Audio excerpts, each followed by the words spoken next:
Hello, and in this video I'll be talking about the 7 layers of the OSI model. The first layer, the Open Systems Interconnect or OSI model, is a conceptual framework that describes networking or telecommunication systems as 7 layers, each with its own function. The layers help network pros visualize what is going on with their networks. It can help network managers narrow down problems, as well as computer programmers developing an application which other layers does it need to work with. Tech vendors selling new products will often refer to the OSI model to help customers understand which layer their products work with or whether it works across the stack. The 7 layers of the OSI model. The layers are layer 1 physical, layer 2 data link, layer 3 network, layer 4 transport, layer 5 session, layer 6 presentation, and layer 7 application. It wasn't always this way. Conceived in the 1970s when computer networking was taking off, two separate models were merged in 1983 and published in 1984 to create the OSI model that most people are familiar with today. Most descriptions of the OSI model go from top to bottom, with numbers going from layer 7 down to layer 1. The layers and what they represent are as follows. Layer 7 Application. The application layer in the OSI model is the layer that is the closest to the end user.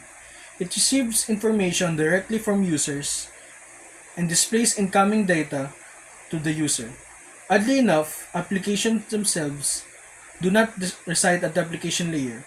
Instead, the layer facilitates communication through lower layers in order to establish connections with applications at the other end.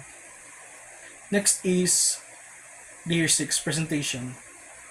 The presentation layer represents the area that is independent of data representation at the application layer. In general, it represents the preparation or translation of application format to network format or from network formatting to application format. Layer 5 Session. When two computers or other network devices need to speak with one another, a session needs to be created and is done at the session layer. Functions at this layer involve setup, coordination, or how long should the system wait for a response, for example, and termination between the applications at each end of the session. Layer 4 Transport. The transport layer deals with the coordination of the data transfer between end systems and host. How much data to send, at what rate, where it goes, etc. The best known example of the transport layer is the Transmission Control Protocol or TCP, which is built up on top of the Internet Protocol IP. Next is layer 3, network. Here at the network layer is where you'll find most of the router functionality that most networking professionals care about and love. In its most basic sense, this layer is responsible for packet forwarding, including routing through different routers. You might know that your Boston computer wants to connect to a server in California, but there are millions of different paths to take. Routers at this layer help do this efficiently.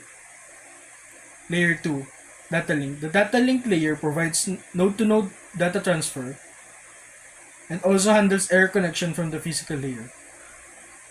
Two sub-layers exist here as well, the Media Control or MAC layer and the Logical Link Control LLC layer. The last layer is layer 1, Physical. At the bottom of our OSI model, we have the physical layer, which represents the electrical and physical representation of the system. This can include everything from the cable, radio frequency link, as in a Wi-Fi network, as well as the layout of pins, voltages, and other physical requirements.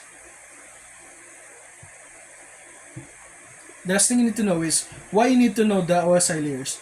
Most people in IT will likely need to know about the different layers when they're going for their certifications. Much like a civics student need to learn about the three branches of the government. That's all for today's video. Thank you for listening.